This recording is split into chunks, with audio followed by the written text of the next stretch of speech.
The Saline Solution presents Naked, the podcast series that pairs it all: real life experiences, how they were dealt with, and the lessons learned. Facing the person in the mirror always makes us check ourselves, accept our past, and guides us to make the decisions that are best for our peace of mind. Are you naked? Here's your host, Celia Griffith. This podcast is for adults 18 years and over. Hello, everyone, and welcome to another episode of the Naked Podcast. Thank you so much for joining us again. Well, I got naked with quite a few people this week. I got naked with 3 people. What kind of thing is that? But you know, this is October, and it is Breast Cancer Awareness Month. But even though we have all of these various months of observance for different types of awareness, when it comes to cancer, because it's such a very, very personal topic for me, I tend to acknowledge all cancers in every single month that there's an observance for cancer. And this particular episode is called Surviving the Big C. And the angle that we're taking it from now, I have 3 guests with me today, so it's an extended episode, so you may want to listen to it in parts, or if you want, you can listen to the whole thing, because I'm telling you, it is very interesting information, stuff that you yourself may have experienced as well. My own story with my mom passed from colon cancer, metastasized a year later into lung cancer, and unfortunately, or should I say fortunately, we gained a guardian angel. But we do miss her dearly, of course, and it's really hard sometimes losing a loved one. Not sometimes, it's very hard losing a loved one to any sort of disease. And cancer is one of the leading causes of death in our world, as we know, we very well know. And with me today, we have Michelle Hart, who is a survivor of breast cancer. And we also have Tamesha Toussaint from Barbados. Tamesha's mom is a breast cancer survivor, but Tamesha is going to be sharing her story with us based on how she experienced it with having to take care of her mom and looking at her mom experience cancer. Our 3rd guest for today is Paige Ribeiro-Agard, and she is director and family member of Ayanna Dyette, who was one of our national volleyballers here who passed from cervical cancer. And that too is a very, very touchy topic and very close topic to me, because I'm friends with the family, and having witnessed how they had to cope with that and how well they dealt with the situation, even in a time of grief. I invited Paige to come along and speak today as well, because breast cancer, of course, is specific to females for the most part, because we do hear about men getting breast cancer of late, but also is cervical cancer, which is specific to females, and this is why I invited Paige on this particular episode. So it's going to be an extended one, and I really do hope that you're able to share information with us, or even if you've experienced this, or you can reach out to any of our speakers today, so that you can get the support that you need if you or your family member has been experiencing the big C.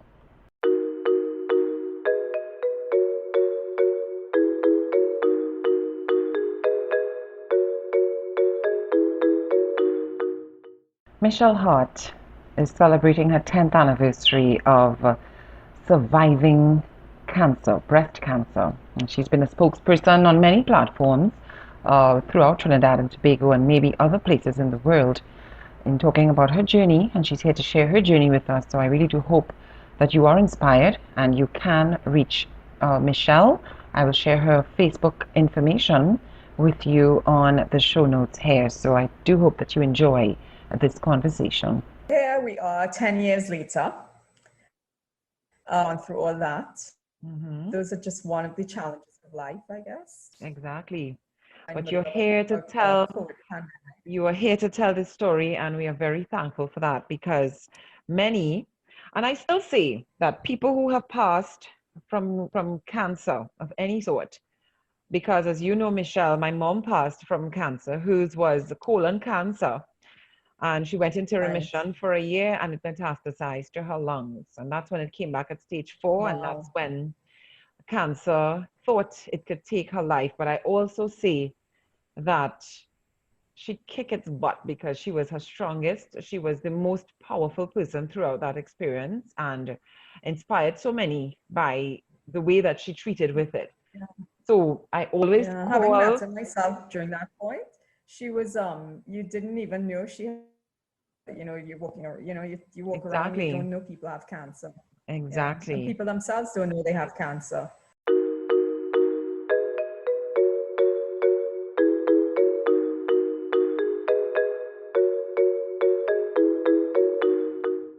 Okay, you were doing your self exams and stuff like that. So that's how you noticed the lump in your breast? No, I was doing my self-exams, but I went for my annual checkup with my gynecologist and he felt it. It was pretty Oh. deep down. I probably would not have felt it normally Hmm. until if this is 2 centimeters. Think of a black eye pea. Exactly. Yeah, a black eye pea. I may not have felt it until it had gotten a lot bigger, which is what happens to a lot of women until it gets to the size of an orange or a lemon or something. Do they feel the lump? And by then, the cancer cells are spreading throughout your body. So that's why it's really important to go for your annual checkups. I go around my birthday. So it's like giving yourself the gift of life. And this is why we have all of these different foundations that raise awareness. Because sometimes people just go about their Yeah, lives. You don't go to the doctor unless you feel ill. You don't go to the doctor until you feel something different. And oftentimes that's when right. it's at an advanced stage. And some people are afraid to find out. Yeah, So you may actually yeah, feel things, you may notice things based on information that you've been getting, both from people who have experienced it and from what you're yeah. seeing online and that kind of thing. And then sometimes you just say, I don't want to go and see this, and I don't want to hear this news. I hear it all the time. I hear when I tell people, go for your checkup.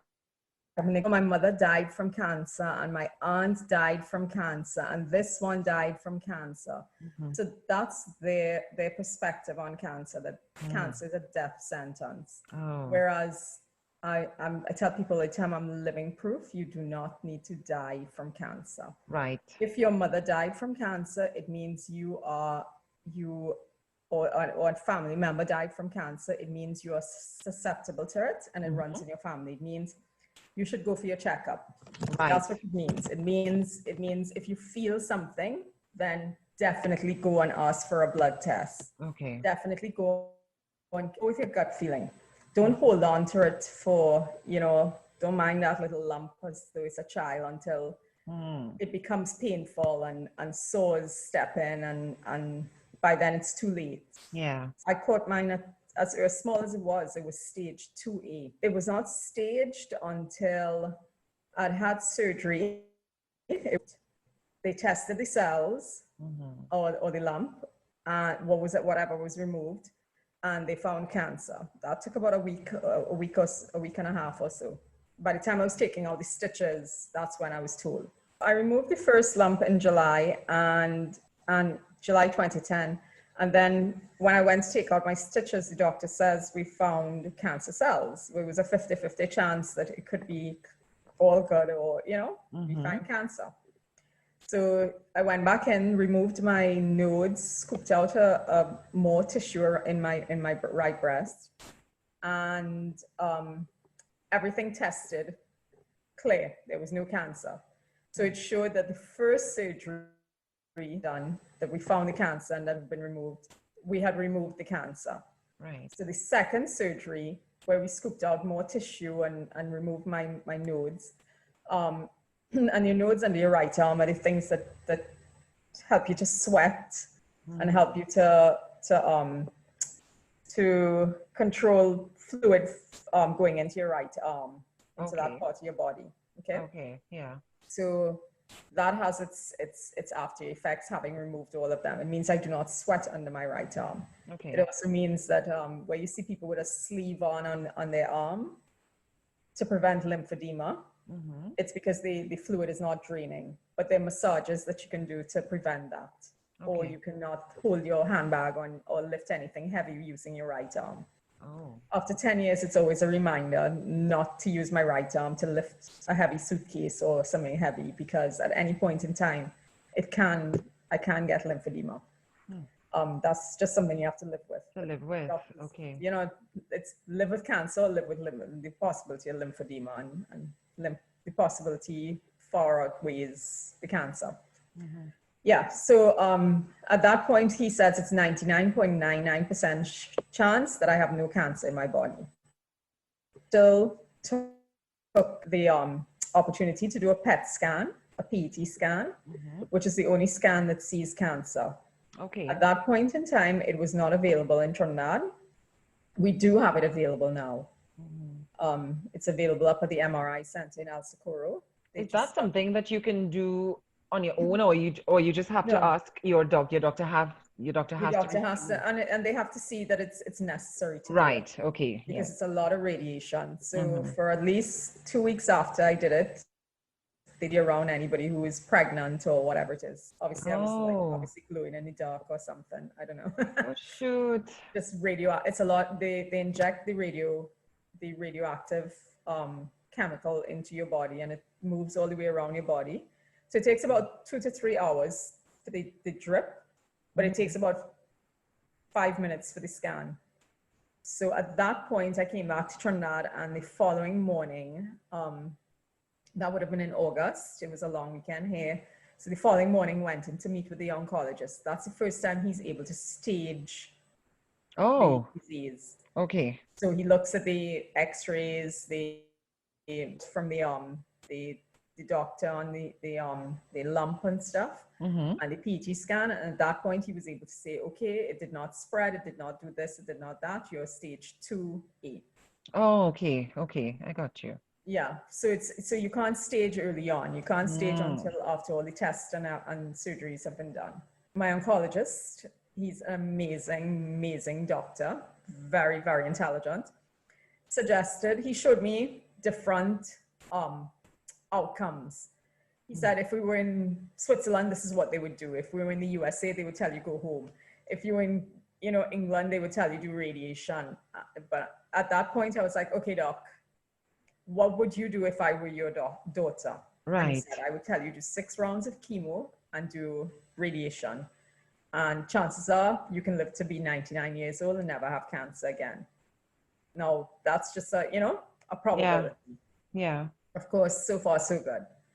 And so I opted to do the 6 rounds of chemo. So at that point is when I knew I would lose my hair. So I chose to cut it all down. And it's a fabulous look on you. Thank you. It is. You never know until you do it. Yeah. I donated my hair to Locks of Love. It was a 1.5 foot long kind of thing, all the way down my back. Did that. Did chemo on Monday and lost my hair within a week. Yeah. But losing your hair isn't everybody's experience, because I know when my mom did chemo, she didn't lose her hair, but certainly chemo for breast cancer is different for chemo for cancers. Yeah. Oh, look at that. Chemo for cancer that you for breast cancer that you actually lose your hair, which is so strange, because you think for a woman your hair is supposedly your crown and glory. Yes. And your breast is if someone walks into a room and you're naked, the first thing you do is you cover your breast. That's right. You don't cover your other private parts. It's really strange. Yeah. So to have to maybe lose a part of your breast, or to lose, and I did a lumpectomy. It's a lumpectomy instead of a mastectomy, because my lump was so small, and it wasn't, it wasn't entwined in other things in my breast. But for women who lose an entire breast or both breasts, and to lose your hair all during a short space of time, it's pretty traumatic. Yeah, I would imagine. Yeah. How was that experience for you? And I know that you are an advocate, and you really do try to empower other women, other warriors who, experience this, because every year in October, we know that your name pops up in many circles Yeah. as an advocate for making sure that people get screened. And, you know, we really thank people like you for that, because having experienced it yourself, having gone through the journey. So do you feel uncomfortable? I mean, after 10 years, maybe not, but do you feel uncomfortable, like after your first or second year, having to share and relive that story through someone else who might be going through? It's been a growth process. Right. When this first happened, I was speaking with a nurse who had been through a similar experience. She had had breast cancer herself. And I always say God puts his angels in your path at the right time. Always. And Grace Bacchus, she's helped many others. She's worked at the Brian Laura Cancer Center. Okay. She was able to tell me, she says, you know, just take care of you for now. You will know in time why this happened to you. Oh my God. Which is always important to you know, because you ask, why me? Mm-hmm. And at that point, I needed to say, why not me? Yeah. Yeah. Mm-hmm. Once I said, why not me? It took the stress of, it took the questioning of, you know, what did I do wrong? What did I eat wrong? What did I, you know, what happened in my life for this? You know, you feel as though you're being punished. Yes, yes. And it's not necessarily a punishment. It's actually, it could be a blessing in disguise. Yes. You know? Mm-hmm. So I look back at cancer now and I sometimes go, oh, cancer is the best thing that ever happened to me. You know, because if it were not for cancer, I would never have met you. One. That is true. That is true. Our paths would not have crossed for whatever reason. And maybe we thought that that's to be able to help you get through with your mom. Sometimes we question why, and we need to just set, and even now with COVID-19, we're asking why is this happening to us all over the world? And what diseases like this do to all of us survivors and thrivers is it forces us to reset. Correct. It forces us to stop doing what we're doing or we're doing and pick and choose. And like I always say, chemo was a strainer. It got rid of all the, you know, crap in my life. And what was left was the good stuff, you know, like the good stuff was left there for me to keep. But that is definitely a mindset something, you know, because you've heard of people who cry that, you know, it's like, why is this happening to me and all this kind of thing. But I would say that every cancer patient that I have come across, I remember Keisha Butcher, and her anniversary is actually coming up in. And Keisha and I actually did a Keisha, but so somewhere during my journey, I can't remember what year, I was asked to be the Payless Shoe Source. Yes, I remember that. And then the following year, they needed to find someone else. And I put them on to Keisha Butcher. And Keisha was she was thriving with cancer, because even at that point when we did an interview on radio together with Natasha Jones, at that I was in tears. I was like, you make my cancer look like, you know, like the common cold, because what you have been through, and, you know, near death experience, and being paralyzed, and, you know, walking and swimming and everything. After it's really a mindset. It's really the strength of the person, you know, knowing fully well that even this too, you know, you're not going to survive because you're still thriving with cancer. Yeah. And I guess for me, when people say, oh, you're in remission, I'm like, no, I'm not in remission. Remission will tell my brain that something is lurking and it's coming back. Right. Yes. Yes. So that report that I read from my PET scan that says no evidence of disease is what I say to my body and to my cells. You do not have cancer. I do not have cancer. Right. It's gone. This has happened to me for a reason and a season, and that season has brought me to now, you know? Yeah, because this thing, it can take over your body. It could, you know, many people, because I even said earlier that my mom, she's always been a strong person. Yeah. But I have seen her strength in the way that she would still care for us in her illness. She didn't want to tell us when she was in pain. We would know, but that wasn't the conversation that we had. She would still try to utter a joke or still try to utter something positive. Yeah. let you know that it's okay. My spirit is intact. And For those going through cancer right now, I say, and I always say that we're second. Nobody's gonna see it but you.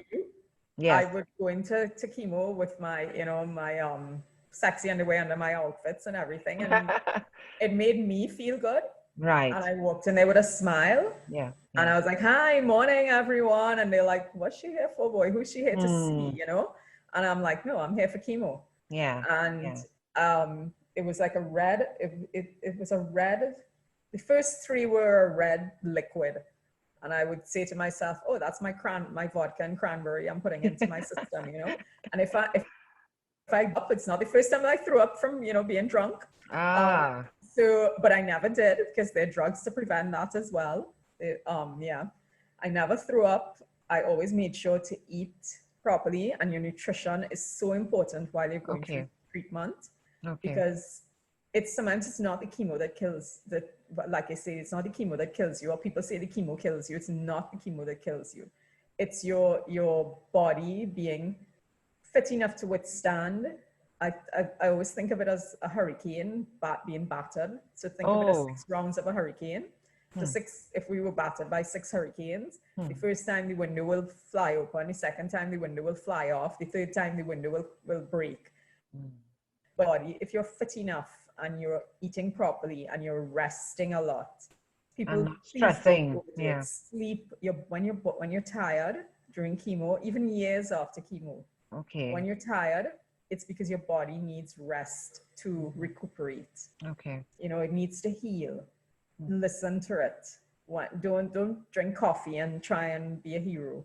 Rest. I share my stories on Facebook when the reminders come up, because strangely enough, like last week, about 2 weeks ago, I shared, in my anniversary story that had been printed. It's probably 2 years ago. And I was like, woo, look how time has flown, Yes.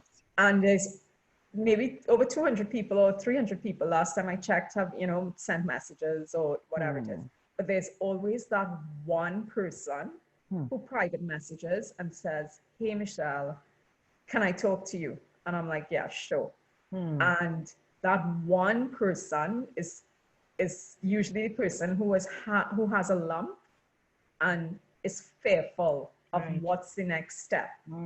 So the way I look at it is, if you see me living my life to my fullest, to fullest that I can possibly be, then it gives you hope as to where you can be if you had the disease.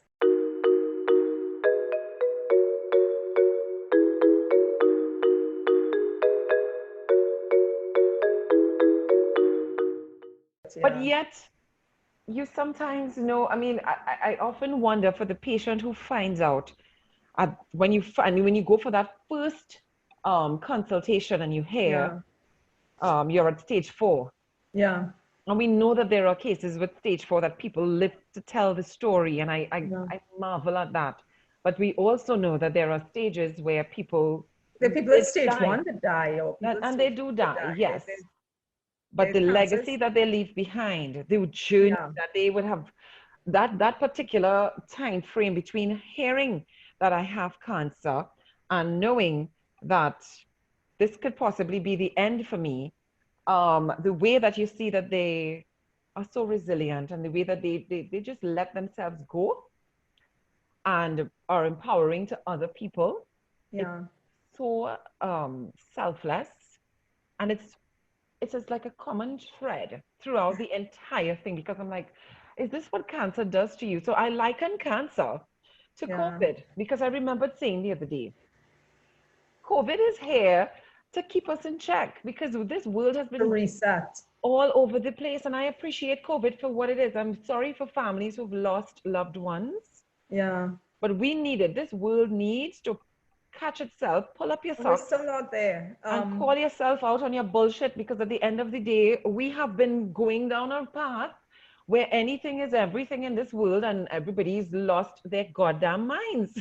No lie. Well, we're moving at such a speed. What COVID, what cancer, what any disease does is it forces you to, even someone who's on dialysis, it forces you to sit in one place for a length of time where you have to be quiet with yourself. Yeah. By yourself, which is why a lot of times when somebody would say, hey, you want me to come and go to chemo with you? I'd go, oh no, it's okay, Aw. thanks. I just want to be on my own. Because that's your time to reflect. Cancer also puts life and death in perspective, in that, you know, like they say, we plan and God laughs. Exactly so. You know, so Exactly so. we can plan all we want. God is going to, you know when it's best time for us. All I've done is put it in perspective that I need to be thankful and have gratitude for every single day, Everything. for everything.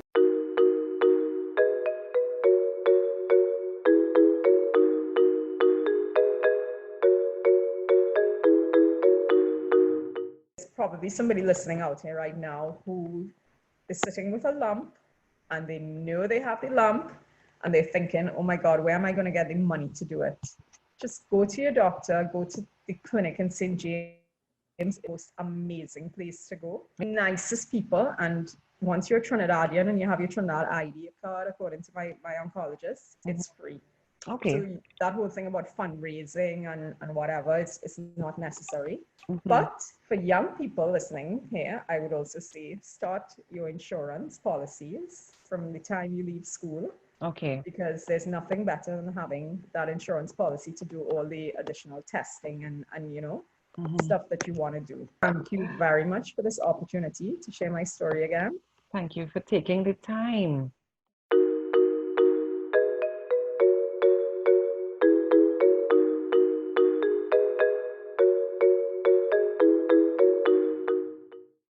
So I roll up on my friend from BIM. Tamesha, how I do there, girl? How did I do with my accent, my Bayesian accent? How did I do? But Tamesha and I were having a very casual conversation the other night, and I learned that her mom is actually a survivor, a warrior of breast cancer. And Tamesha is here today to share with us what unconditional love is like when your loved one is diagnosed with cancer, and the way that the family rallied around the mom in her moment of so-called weakness, but that weakness was actually a magnificent amount of strength. And Tamesha is here to share her story with us, and about how she's so willing to give back to other families in her country who have patients of cancer and who also need the help and support of their countrymen. So I do hope that this one inspires you as much as it did for me. She found the lump. She was doing a breast exam. She found the lump and she went to him. He sent her, because of her age too, he sent her to another doctor. What age was she at the time? Mommy was around 50, 55, 56. Oh, she was in her 50s, okay. Yeah, she had to be in her 50s, yes. She was around that age. And he sent her to another doctor. She contacted the doctor. She didn't tell us anything at the time, but she contacted the doctor. And obviously she would have to pay. She was trying to get the money. I guess, as being a mommy, she don't want to put the burden on us. She don't want us to panic. But she never got the money. So she went to the Cancer Society to have something done. And she told them about the lump. Right. And they said, well, he should have sent you here. So then she went back to him. And he said, but you should have told me you didn't have the money. Because he was a family doctor. So what he did, he said, I'm not sending you back there yet. He took a sample. He then sent the sample to be tested and so on. And it came back with the abnormal cells. And then he sent her to the Cancer Society. By that time, by the time he did the sample, then she told us. And the lump was not the usual place a lump would be. It was not on the outside of the breast, by the arm. It was on her chest, by her chest cavity. Oh. So that was the concern. It wasn't the usual place. By the time she got to the Cancer Society and so on, that part is kind of fuzzy for me. I remember her telling me she has to go to the hospital. And she said she wants me to come with her. She didn't ask none of my other siblings. I have 3 brothers and 1 sister. She said, I want you to come with me. When she got the consultation with the doctor that would be doing the chemotherapy, and another doctor was there too. They were doing the examination. And when mommy lay down in the bed, and I see this lump had gone from the time that she had shown me, I can't remember the weeks, to that time. The lump was humongous, almost the size of my fist. What? Yes, I'm not lying. I was so shocked. But I could not, because I was there as support, I couldn't show the emotion at that time. And mommy is such a warrior. She didn't even cry. I guess she was shocked too. I could hear that she was nervous in her voice as they were talking to her. They were telling her the lump got so big in that space of time. We need to do chemo. We need to start you on chemo right away. And this is what can happen. You're gonna lose your hair, and if you don't build back up after you get the chemo, you have to build back up your body. Or not, we can't give you the other set of chemo. Things like that. I remember them telling her, and she was like, "Okay, well, we need to. As soon as you ready to start, we could start." And I remember it being Christmas time. It was close to Christmas, and they were saying, "Do you want to start around Christmas, or do you want Christmas to pass and we can start it in the new year?" So they wanted to. They were doing the chemo before they removed the lump. Yes, in her case they did, because the lump had gotten so big. Oh. So when they gave her the chemo first, they took the breast and everything, and then they would have taken out the lymph nodes then to do a test to see like if it's in her lymph node. Yes, anywhere else. Yeah. Yes. So actually, yes, they did hers the opposite way. They didn't take out the lump first. I remember she had already had like a kind of like a biopsy. Right. And they said, well, okay, what will happen is, all right, they started to look at the weeks and they said, okay, we will start in the new year then. Let Christmas pass and we will start. And she said, fine. And I took her for the first, while I was there waiting with her though, it was a real shock for me. While we were waiting to see the doctor, and we had to come back outside, because you are accustomed to seeing things on Facebook, on the media, even talking to a friend sometimes when they say, well, oh, my mom had cancer and so on, but they never go in depth. And because you're an outsider, you don't recognize that it's a total different world, that there's so many people that are sick. Wow. You don't really, and when you go, you see the young, the old babies. I mean, it was a shock for me. It actually opened my eyes, because none of us have ever really been sick in the family so severe, that kind of way. Right. That we didn't know how to handle it. Honestly, we already talk about it. I don't even know if we even, for me, I could speak about me. Death never came to my mind. Up to that point, I was not thinking death. I was just thinking, we gotta get mommy better. Of course. Whatever you could do to help, we gotta get mommy better. I wasn't even thinking about death. I don't know if she did, because she never expressed it, but it was just, we gotta do whatever to get mommy better. Yeah. And that is the truth. And then seeing the other people coming in, and they were talking so candid and open, like, and I guess some of it came out of fear. Some of you don't have to ask them anything. They just see you there and they ask you, like, were you there? And it was so, well, I here with mommy. And then it would be like, this young lady, she said to me, they found cancer in her uterus and blah, blah, blah. And she going through the sessions, and they don't even think she made it, because I asked mommy for her after, and she didn't make it. Oh, no. So it was really a shock for me. And I felt like, what can I do to help?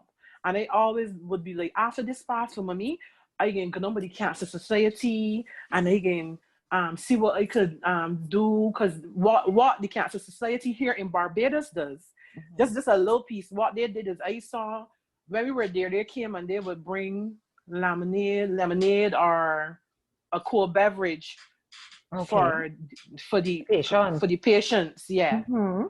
So I said, what could I do? Like, I would want to be part of this. Right. But I never explored the options. I never looked into it. After that, I will always donate when it comes around to the time. Right. I would always donate, because I know that cancer is I know how cancer could affect your life. Yeah. So I will always donate, but I never got the chance to really do what I said I wanted to do. Right. But do you and your siblings make sure to get yourselves screened and make sure that you are healthy? Yes. I get myself screened. Yeah, that's important. It's very, very important. And I have big breasts.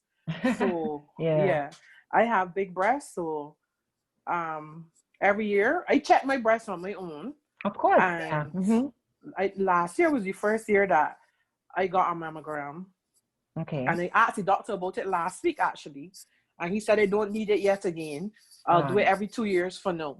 Okay. Because I know they normally say once you've reached 40 and crossed the age of 40, right? That's when you start doing the mammograms. So yes. And you know, to dispel the myth that a mammogram is painful, it's no longer like that, because technology has advanced significantly, and so it's not painful at all. It is not painful. I did my mammogram. It's not painful, and then I also went further to do the ultrasound to make sure that everything was okay. But you see that peace of mind that you get knowing that all is well in that regard? Yes. It's because priceless. When I did I was actually scared.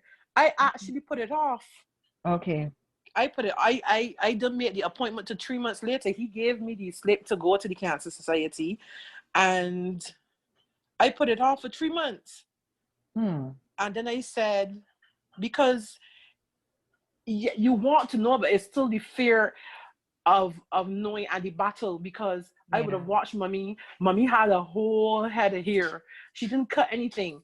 And I remember when she had the first round of chemo, she said, I don't feel as bad as they say that I would feel. And I ain't lose my hair yet. But within a couple of days, those plaques that she had in those cornrows, she literally peeled them off. Oh my gosh, are you serious? She literally peeled them off. I watched her peel them off. And she had no eyebrows. I could understand why that would have you feeling a little bit reluctant to go face. Reluctant. Yeah. It is scary. And I watched her lost a lot of weight. And like I said, mommy's a warrior, because mommy cried once in front of me, Celine, once. But she never showed that fear. Yes. Mommy taught me kind of how to be strong and kind of fearless. So even though I put it off for 3 months, I said, you know what, Tammy, it's better to know. That's right, it is. And if your mother at her age could do it, that's right, you could do it. Because you remember, this has no respect for age. No respect for age. And it doesn't care. I also heard recently that men can get breast cancer. Would you believe? Yes. Because they have the same things right there. They don't grow and develop the tissue that we have, but they can get it. And so everybody needs to make sure that everything's fine in that region, you know? It's really something else too. But so your mom she went through her journey of she went through yes, and she had like I said, she took all her chemo sessions and so on. She lost the breasts. Both of them or one? She just lost one. And the results came back that she didn't have it in her lymph nodes. Great. So they said they wanted her to take some tablets. You take these tablets for 7 years. Can't remember the name. And they need her to take radiotherapy. And I remember mommy saying, mommy asked a lot of questions. So she was like, tell me about this radiotherapy. Tell me about these tablets. What these tablets having? All right. So I have heard, I'm speaking from her point of view now. I've heard that when you get radiotherapy and you treat the area, as a possibility when they get this therapy, the cancer could come back. And the doctor said, yes, but it's for your benefit. And mommy said, well, if it's not in my lymph nodes, I'm making the decision. I'm not taking those tablets and I'm not taking the radiotherapy. Right. Okay. And they were kind of upset with her. And she said, I'm not taking it. I've known people who have had cancer, who have taken the therapy, and 7 years later, when they finish these tablets, they're gone back, they have cancer in the bone or something. And all of her questions, the doctor pretty much confirmed, and she decided she wasn't going to take it. She takes all of her doctor visits when she has to, and she has been blessed because it has not come back.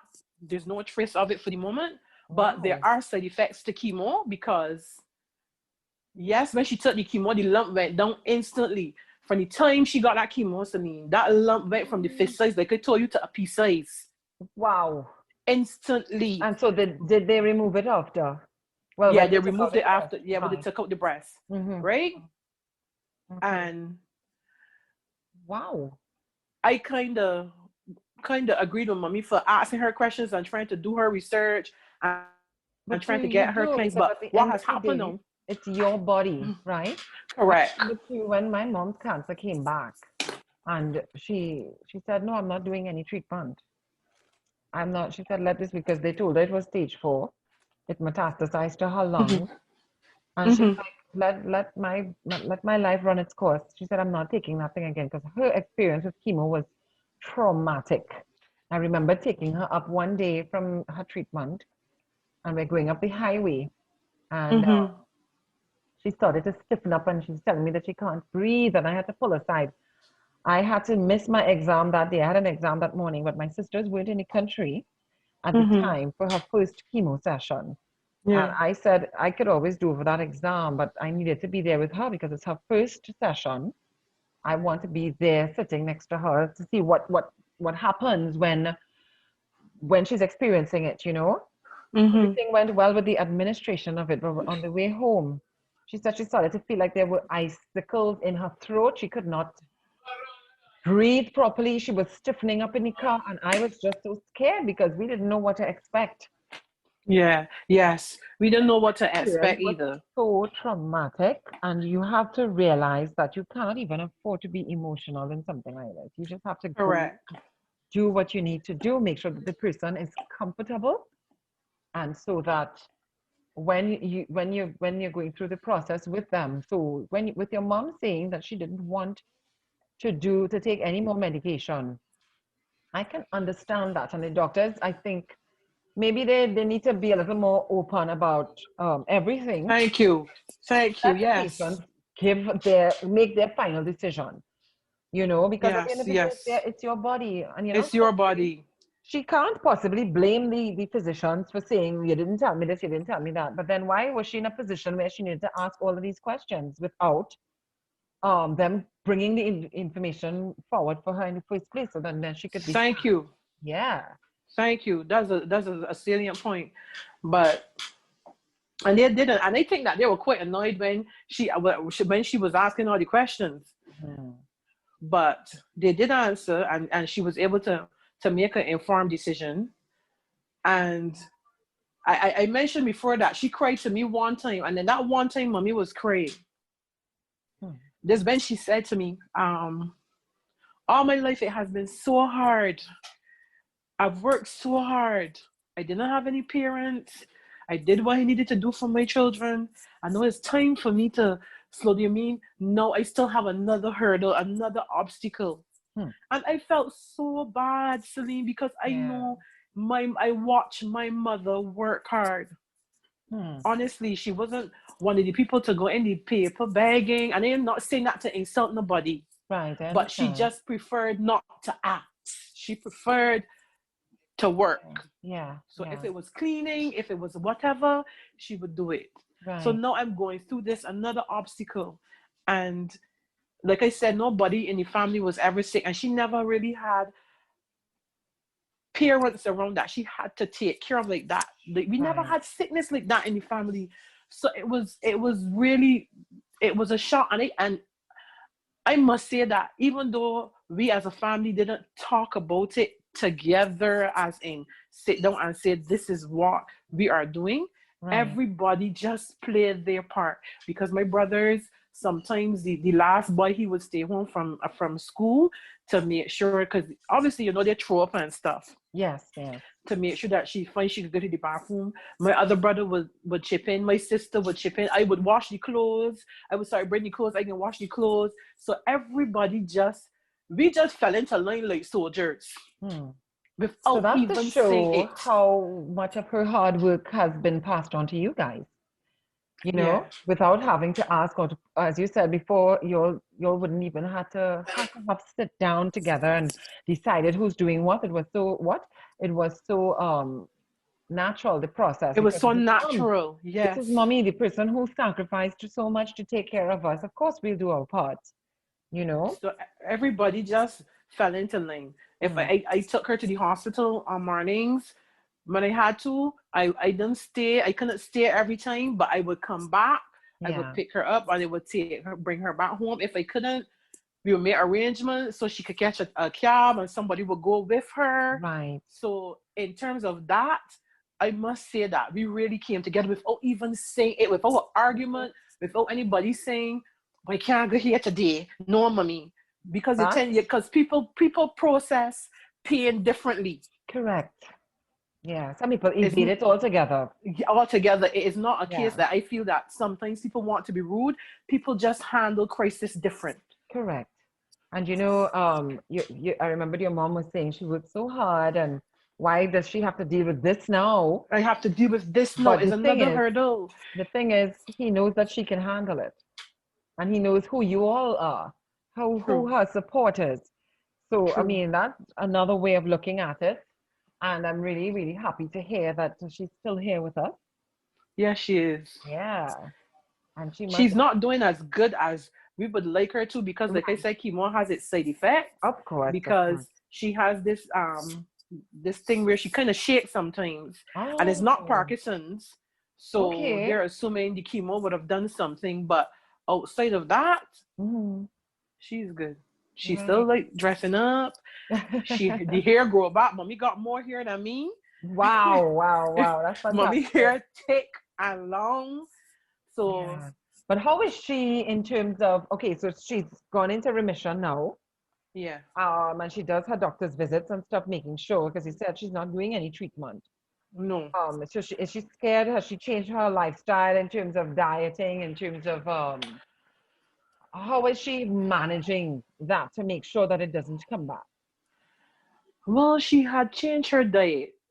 We were never really big meat eaters, but she's not a vegetarian, but she uses a lot of natural stuff. She doesn't use a lot of sugar, because I think sugar is one of the things that they say that cancer feeds off of. So she doesn't use a lot of sugar or anything like that. She uses a lot of vegetables. She uses rice. She uses brown rice. She don't cook pasta. She just flipped everything. Okay. Even if she got a little pressure's a little high, she would say, "Well, I can try this," or she would use parsley water, all different things. Okay, so she's doing her research and doing things from a natural perspective. Yes, and if she doesn't know, she calls me, or she gets one of the boys, and she said, "Listen, I want you to research this for me, because I heard that I could use, say, green papaya, for instance. Okay. Papaya for the pressure. So research this and tell me, give me all your information." And from there, she will go from there. So the family support is still there. You all are together. So I know that you said it impacted you, seeing other people like that in all different ages and genders and stuff. When you went into the oncology center. Yeah. So how are you? I mean, yes, you take care of your mom and that kind of thing, and making sure that you yourself, you're healthy. But I know you did say that you want to be able to give back at some point in time, or to help because you saw so many, you didn't think that so many people could be affected by this. Didn't think so many people could be affected. It's right. And I mean, based on what you were telling me, Tammy, about your family not being exposed to illness, period. So going into any hospital environment would have been a shocker for you, because it's like, what? Oh my goodness. My brother's an asthmatic. So yes, we had moments where you had to get him to the hospital and so on. Right. But I mean, no, asthma is a serious illness. But it wasn't like this. When you hear cancer, it is like when you hear the army coming for you. When you hear cancer, you get this scare. Right. But the thing is, for me, I did not have time to I don't want to mobilize, but to let the fear kind of kick in. Because like I said, for me, I didn't even think about death. Exactly. All I was thinking about is to get mommy better. Yeah. So the thought of death never really came to mind. One of my guests, in the same conversation here, she was telling me that cancer literally changed her life. So she doesn't look at it as something bad, in the sense that, yes, the disease itself is bad, but what it did for her, the impact that it has had on her life, is what she treasures the most. And I likened it to COVID, because COVID is there, it's around. Nobody knows if they can get it, or when they can get it, or if they already have it and don't know. But yet, just knowing how it has shut down the world, how it affected the world, we know that COVID changed a lot of lives. So has that been your experience in terms of cancer? You've seen it floating around and stuff. Is it life as normal for you, that you have conquered it to a large extent, or has it made you look at things very, very differently, seeing your mom having to go through that? It made me have more appreciation for life and not take the simple things for granted. It made me have more appreciation for my mother, for my brothers, for my sisters, for a friend. Wow. Because sometimes when things don't happen to us, sometimes we see it as, okay. It's true. It is true. Until it hits home, and you really see the whole spin. Because for cancer, you see the thing about cancer is that it could be a long process. Sometimes it's a long process of suffering. And if you think about what you said about your mom, and she said she's not taking anything because she pretty much was tired. Yes, she was. Sometimes when you have cancer, it is a long process. Because when you think it's gone and you think, okay, all right, maybe it could get a little peace. Bam, it could come back. And in a second. And I've seen it happen to other people, because I've taken note since my mother was diagnosed with cancer. So it's not something that all the time you come and you find it at stage 4. You check yourself and it's at stage 4. So it's made me have a real appreciation for life. That's the truth. Right, of course. And we need to value life. And it taught me one time, for me, things would matter. Like I have this thing where I say no.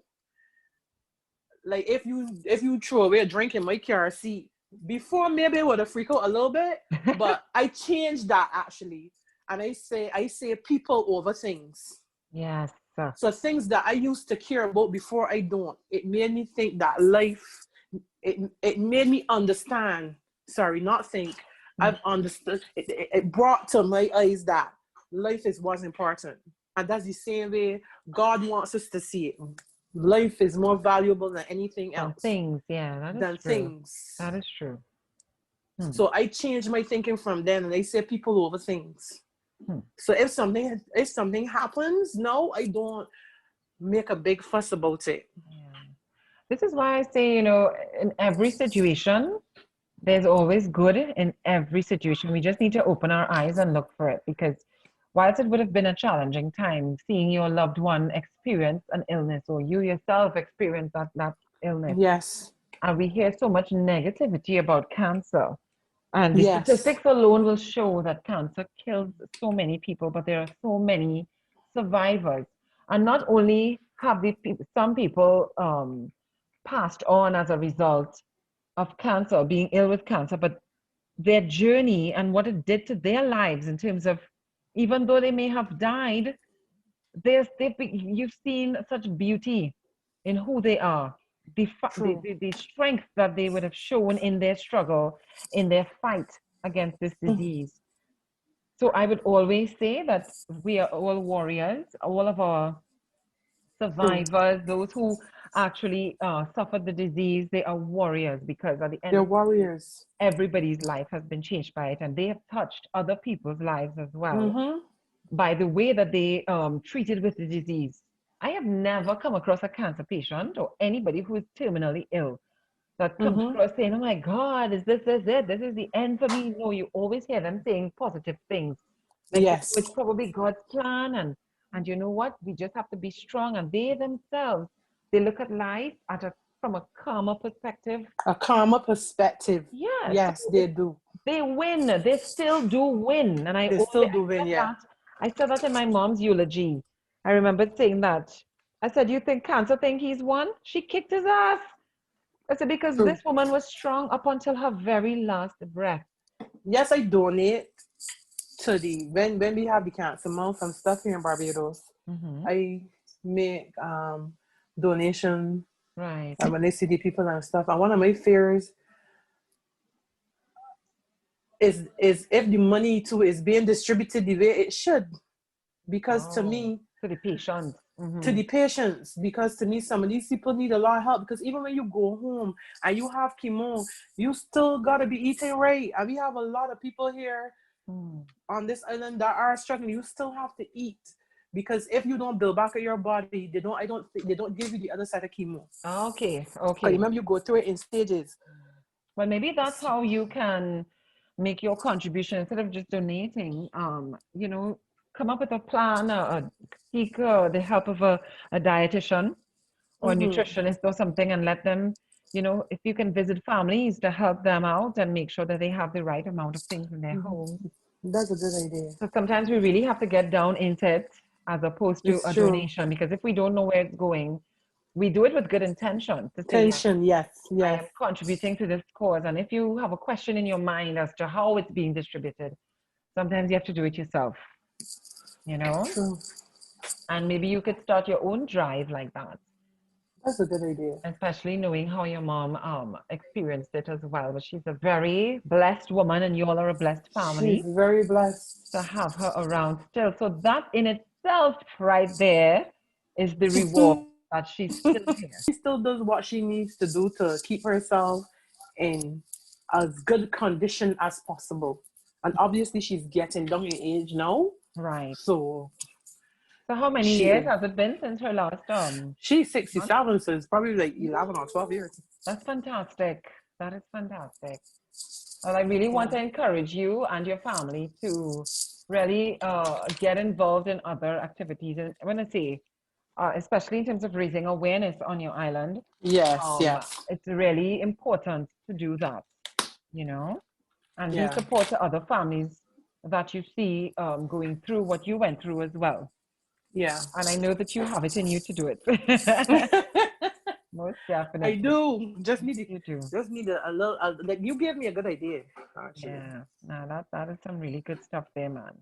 And who Thank knows, you. when I hop over to BIM, I'll be able to come and help you, because I'm always ready and willing to assist. So we could always hook up where that is concerned. If you need any more information and stuff like that, we can chat. Yeah. Okay. Yeah. All right. So thank you so very much for taking the time. Thank you for having me. No problem at all. And make sure you guys keep safe during this COVID time over there. I know you all are handling it quite well. Yes, we're trying. Safe. Continue to keep safe. Yeah? Yeah. Thank you. All right, darling. Well, take care. Be safe. Bye. You too. Okay, bye-bye.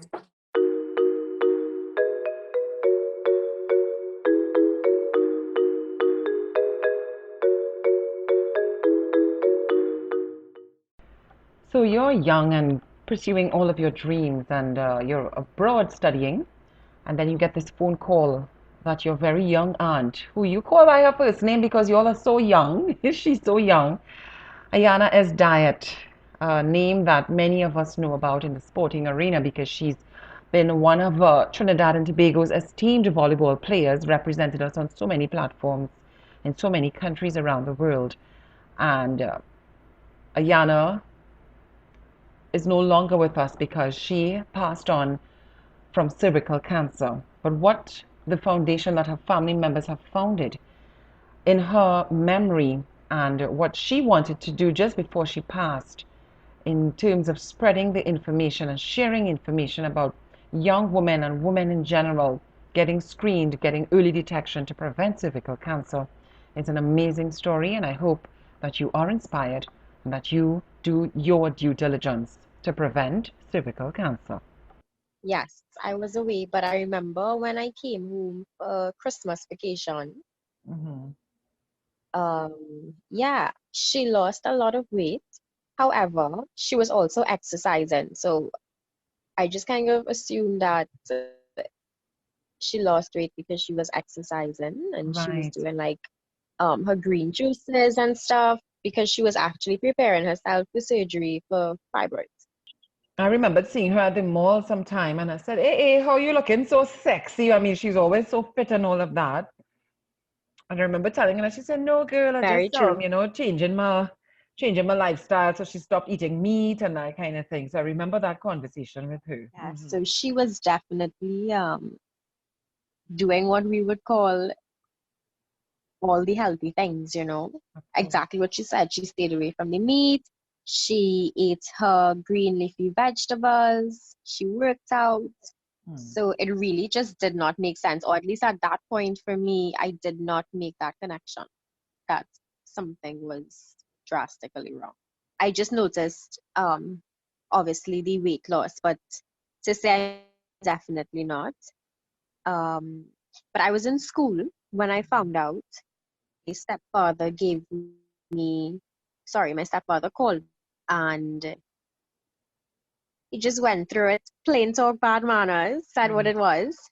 But to me, at that point, I did not want. I heard it, and I just thought, okay, well, what are we gonna do? Like, what's the next step? Right. Because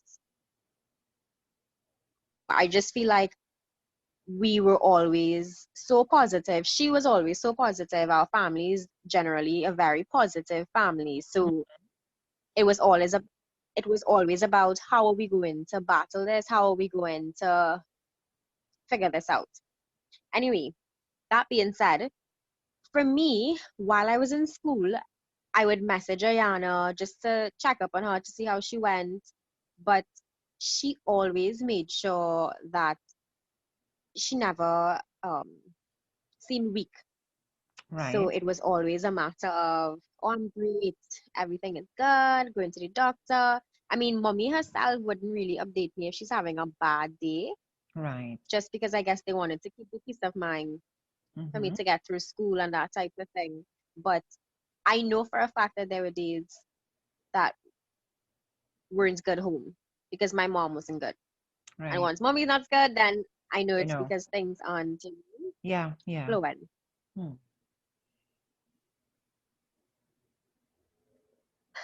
So for me in school, I was very much distracted.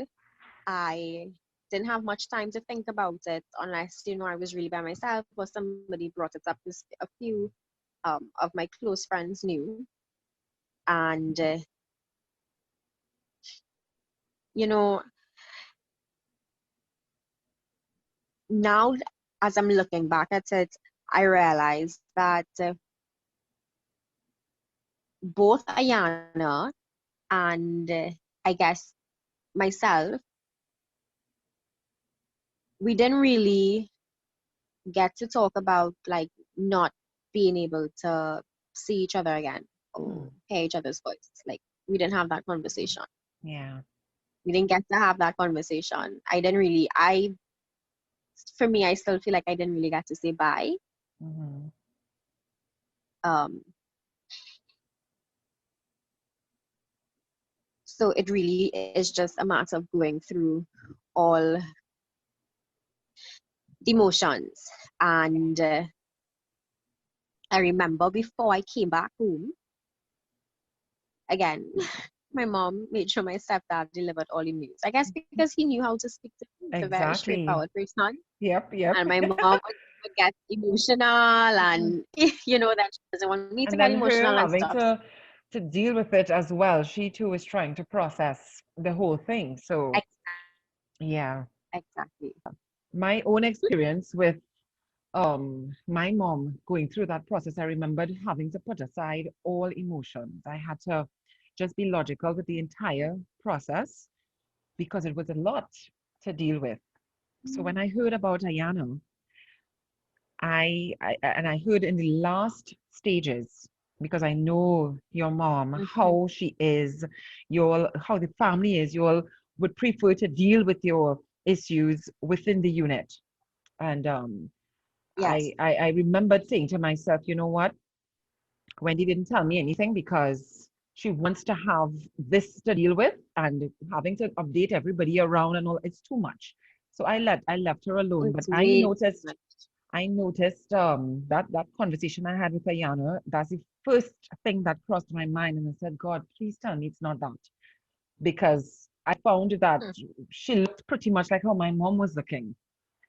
And I remember telling my sisters, and I was like, God, please no, please no. I didn't even want to ask Wendy anything. I just didn't. So when I heard about it in the last few stages, the last few months, all I could do was say, Lord, please just be with the family. Because there's nothing that we can do at that stage for the person besides make them comfortable. So I understand. Exactly. I understand why your mom wouldn't have been the person to give you to update you. And thankfully, All the news. you have Mark. He basically called and updated me about how much weight she lost. And my mind, I say, okay, well, I mean, yeah, she lost weight. Auntie Celine, I am not going to exaggerate. When I reached home that day, she was sleeping already. But I still went upstairs just to see, you know, I mean, to see her. I haven't seen her in so long, and Yeah. I know she was also excited to see me. To bedroom door, and I could not believe that that was my aunt. Now, she was fully underneath the cover, Right. but all I saw was bone. Yep. And I think at that point for me, like, I knew what time it was Yes. Yeah. in terms of this is going to be very hard for us to bounce back from. This is, yeah. And then I ended up playing nurse immediately after. It was almost automatic because by the time I got home, a lot of things happened, a lot of small surgery she had to do. So somebody needed to be home to help take care of her because, you know, Granny wasn't in a position Right. to Right. really help with certain things, of course. Ayana is also not the smallest person. Mind you, she lose all that weight, but she was still very heavy, yeah? Oh, Listen to she's me. tall. She was taller than. Moving her around. Yeah, she was still quite heavy. I used to be like, my girl, what is this? But um we really went through a lot with that. Granny and I, listen to me, dealing with a cancer patient isn't pretty.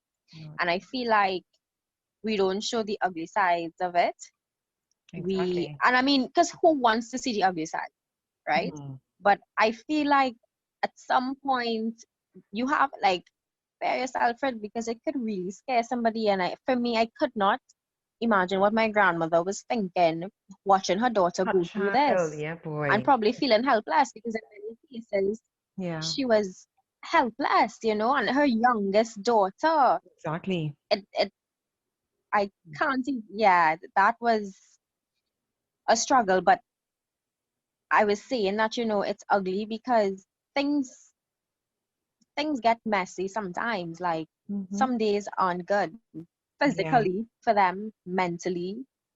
Hmm. There are days when I know Ayana just Cheryl pushing through, Hmm. but you know, she drained, she's tired. And for me, it was always like, okay, I have to go to the hospital, but I want to make sure I always go in good spirits, regardless of how I feel. Right. When I'm going to visit, I go in good spirits to make sure that she's good. Hmm. And every time we went to the hospital, she always had this grin on her face. Us, she was all too happy. More so too because you know when we come, we bring in um goods for her, whatever she could have tolerated. Right. Right. So she was all too happy to have me there, you know. And um, I guess go- going through those memories now, I wish I latched on to it a little longer Hmm. because I guess even in that moment we still had hope. Yes. Um, Mm-hmm. we always still have hope, I and this remembered. is where like faith comes in. Yes, exactly. Because I remember there was one time we had a prayer meeting at home, and my sisters were saying, God, we need a miracle. We need a miracle. We need our mom here. But I'm looking at mommy's face whilst we're praying with her, and she's saying, God's will be done. And that's what resonates with me in every situation in my life right now. Because it's like, God's will be done, regardless of what you're going through. He will do what he has to do, And when I Exactly. heard her say that, I remembered I nodded to my sister and I said, girl, we have to just accept whatever comes and know that it's God's doing. So, whilst, yes, we want the person to be around, but this cancer has taken over their bodies and they're weak and all of that, but the spirit is so strong. And I remember Ayana, So strong. I know her to be such a jubilant person, a very radiant person. And every time I interacted with her, it felt like of course, she was the life of the party, as we all know. And so I could imagine what your experiences were having her in that moment, in those moments, having her there, still trying to be this life of the party, giving you all jokes, Yeah. even though she's weak. And it's just Gosh. amazing to see somebody so strong go through something like that.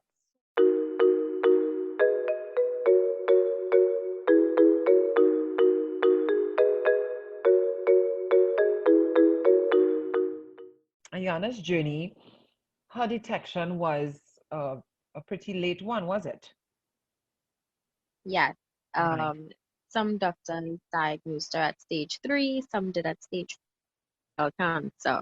Okay. Okay. Uh, and as we know, when you hear things like stage 3 and stage 4, Hmm. you tend to panic, or it seems almost impossible to go back. Right. And we, however, were lucky to stumble upon Dr. Kumar, Hmm. who never once considered that a death sentence. Yes. Never. Yeah. Yeah. He completely ignored what this stage is. The point is we're gonna work and we're gonna figure this out, Yeah. regardless of what stage you come in with. And it really was a blessing for us to have him around. And I think that also helped Ayana because they definitely had a special bond. Yeah. Special bond with everybody in the hospital because she was that type of person. What is so amazing is that the same day Ayana passed is the same day we had so much rainfall in this place. I would never forget that, Yes, Paige. I would never forget that yes. because I was appalled by the amount of rainfall that we were having. And when I Mm-hmm. saw Wendy's message, I was like, oh my goodness. I didn't even want to open the message because I somehow had a feeling. And it's the very same day the Mm-hmm. newspaper article came out. Came out. I know. Nothing Amazing. happens Hmm. by coincidence.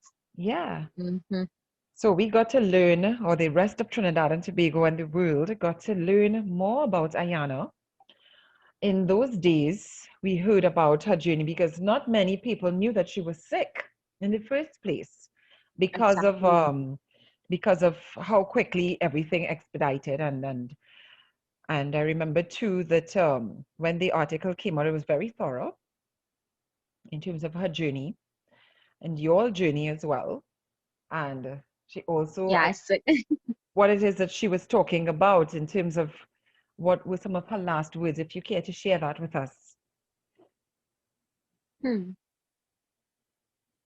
I remember she was at Vita's house already.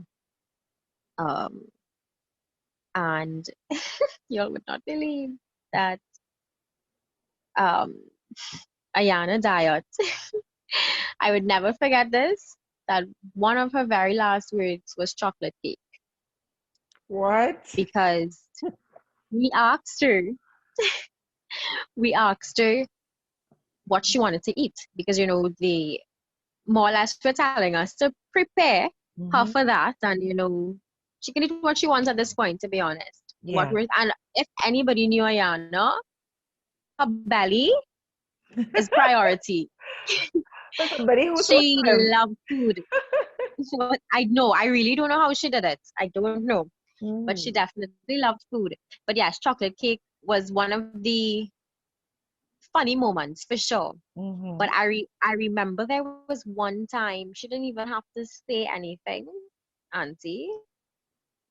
I looked at her and Hmm. it's almost like she said it with her eyes. Wow. And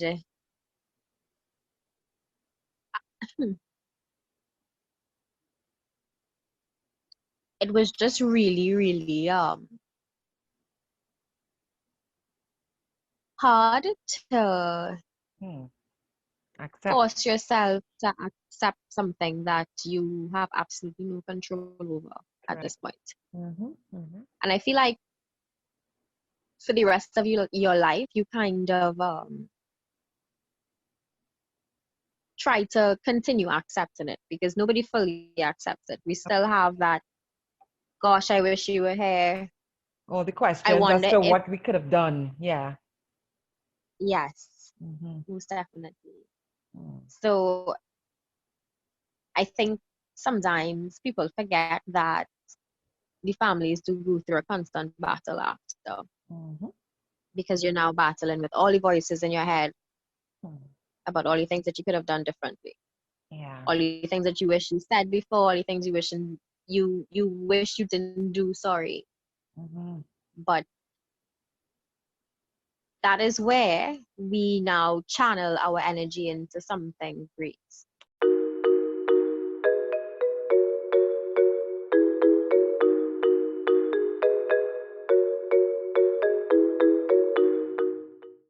One of the reasons I think Ayanna kept um, her her journey a secret was because she always believed that she would survive it and she'd be able to tell her story. Right. And I guess for her and for the family, we really, really wanted to honor that. Mm. And before she passed, we said we were going to do it. We had plans for when we do it that she would be, the spokesperson and all of that. Hmm. But as she passed, it was almost automatic. It was okay, well, we're going to get this done Of because course. this is what she wanted. Mm-hmm. So, yes, that is really why the foundation was started. And the reason she wanted to share this story is so that no one goes through what she went through, Yeah. especially because of the known fact that it's so highly preventable, Hmm. yet it's the second leading cause of cancer death in Trinidad and Tobago among women. Right. Hmm. So, yeah, no one should be going through this, really and truly, no one.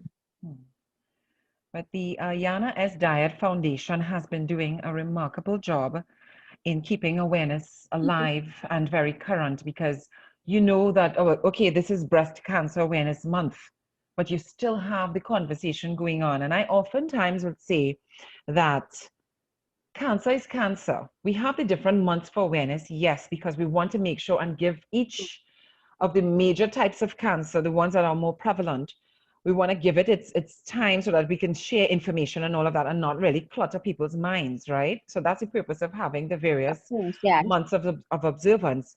But really and truly, what I have found is so commendable about your foundation is that you all don't wait until your month comes up. And I know many other foundations are probably doing it quietly as well.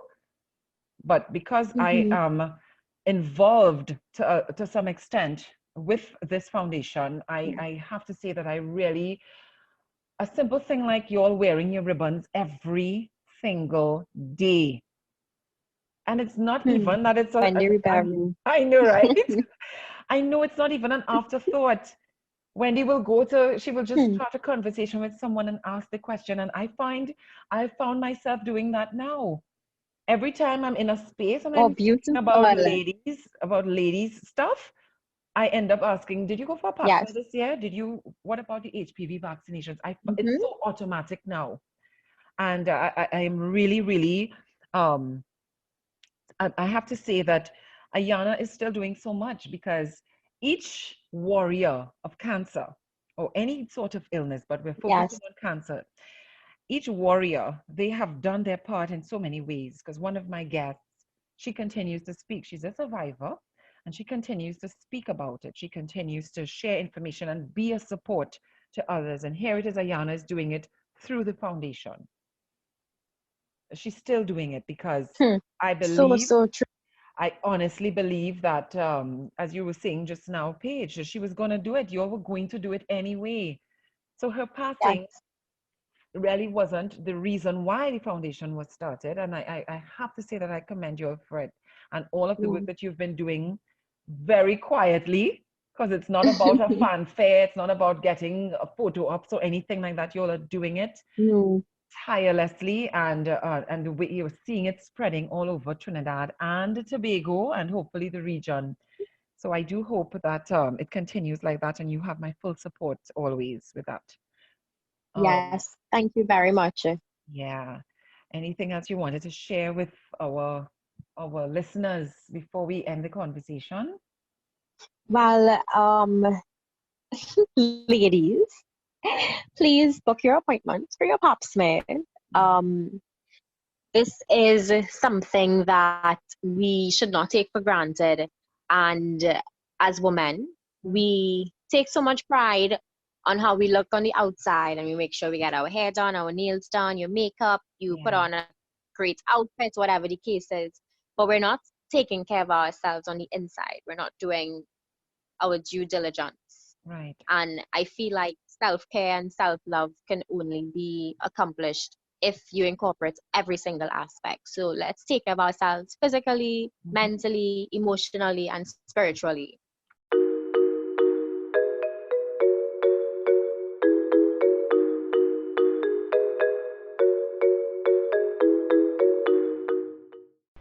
Such very touching stories, and I'm sure each and every one of us have had an experience where we interacted with someone who, I shouldn't say suffered from cancer, but who is fighting cancer, who fought cancer.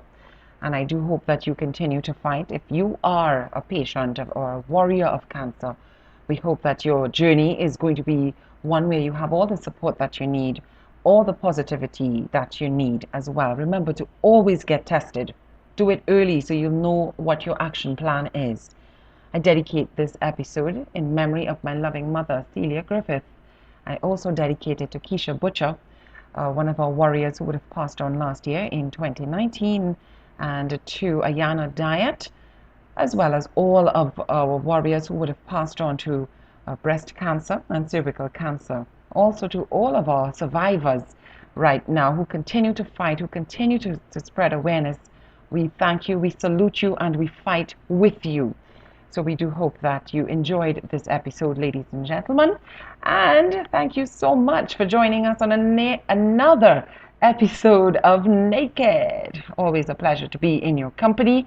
Looking forward to hearing your feedback.